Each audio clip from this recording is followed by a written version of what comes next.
Take a look at this, boys and girls. What are you looking at? Yes, you're looking inside the human body with all its many complicated parts.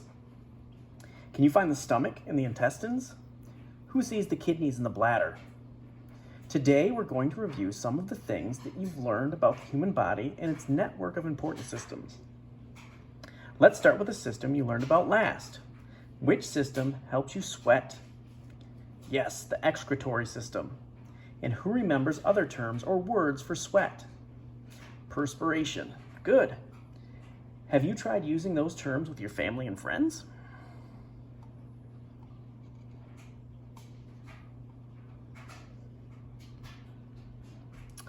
Which system is responsible for processing your food into nutrients that your body can use and getting rid of waste that it doesn't need? Yes, the digestive system. Raise your hand if you can tell me the name of the tube that carries food from your mouth to your stomach.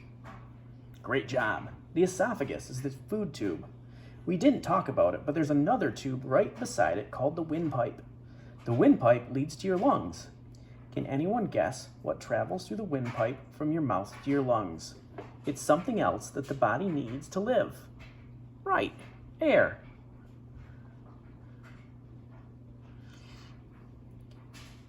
Look at the picture of the human body in this image.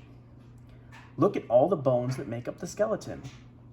What's that system called? Oh, that was an easy one, wasn't it? The skeleton is part of the skeletal system. Here's another easy one. What system do muscles belong to? Yes, the muscular system. Skeletal, muscular. The skeletal and muscular systems work together to help you move. Nerves are part of your nervous system. There's our nerves.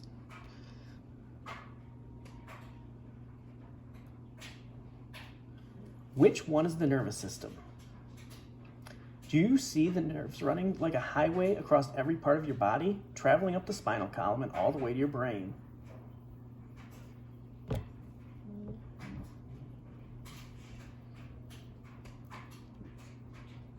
Don't confuse the nerves with the veins and the arteries, the tubes that carry blood through your body. The nervous system and the circulatory system look similar, and that's because blood covers a lot of territory too. We've talked about the nutrients and the way they travel through your body to support your body's systems. Without blood, these important substances would not have no way to nourish your body. The circulatory system circulates or moves the blood around. So the circulatory system's right here. You can see your heart, you can see the arteries and the veins.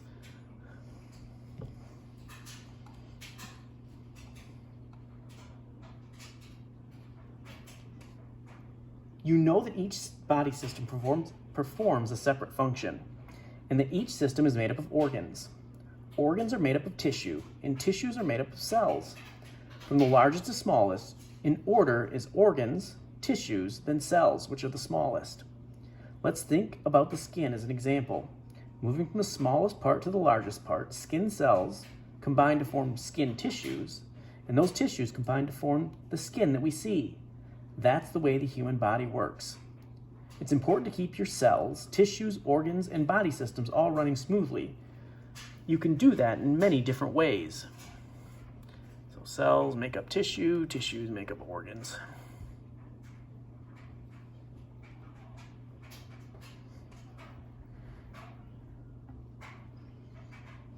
We've talked about the importance of making healthy food choices. Food gives you energy to grow, breathe, move, fight germs, and heal. Some foods have more nutrients in them than others. Choose a variety of foods, especially those high in nutrients.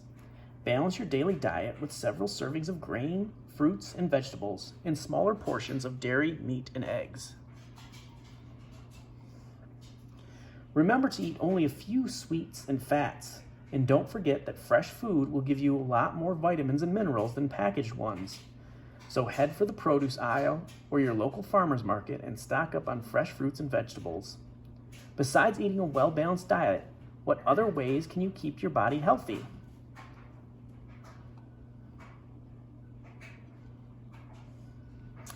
Exercise or staying active can help you maintain a healthy body weight.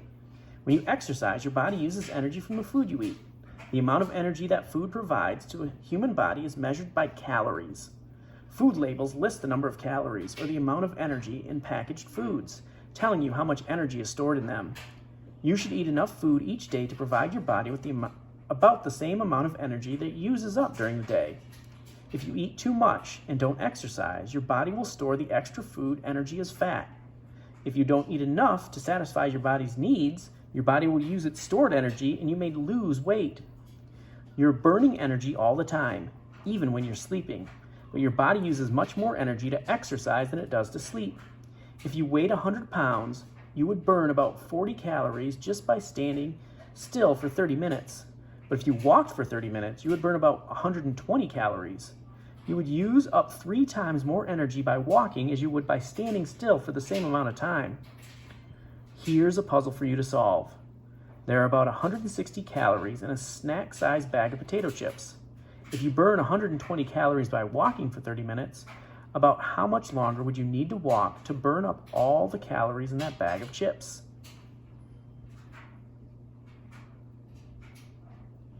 What type of exercise do you think might burn the calories even faster than walking?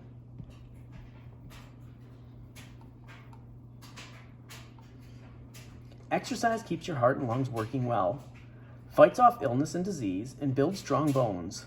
Make exercise a daily part of your lifestyle. Whenever possible, walk and cycle instead of getting into the car. Climb stairs instead of taking an elevator. Swim, play soccer, take karate or gymnastics lessons, or shoot hoops. All of these are good forms of exercise. Choose what you enjoy and have fun.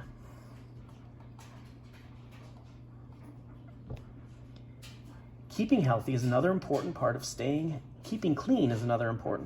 healthy. There are many types of germs that can make you sick.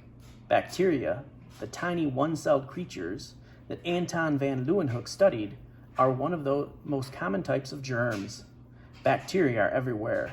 They are an important part of nature, and most bacteria are not your enemies. In fact, many bacteria live in your gut and help you digest your food.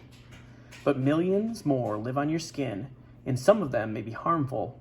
That's why it's important to wash your hands often and well. Wash them throughout the day, especially before eating. Besides hand washing, make sure that you clean every other part of your body too. Take frequent showers and baths, shampoo often, and keep your fingernails short and clean. Brush your teeth regularly to get rid of old food and germs that feed on it. Use floss to keep your gums healthy and get rid of food that's stuck between your teeth. Regular toilet habits are a sign of good health too. Most of the time, you don't have to think too hard about these daily habits, but sometimes your body reacts and lets you know that you need to take extra care.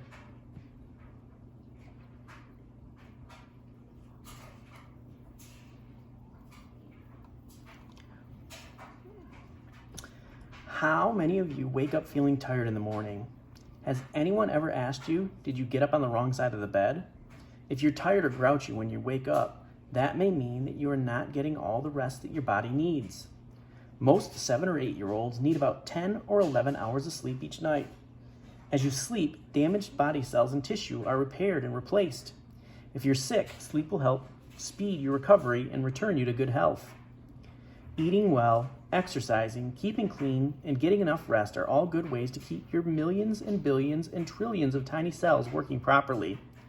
You should also make sure to have regular checkups with a doctor or a healthcare professional. I love sharing my knowledge of health and nutrition with you. Your body is yours alone, and you alone have the power to take care of it your whole life. Now that you know what to do to keep in good condition, I hope you'll treat it as well as you would one of your favorite machines.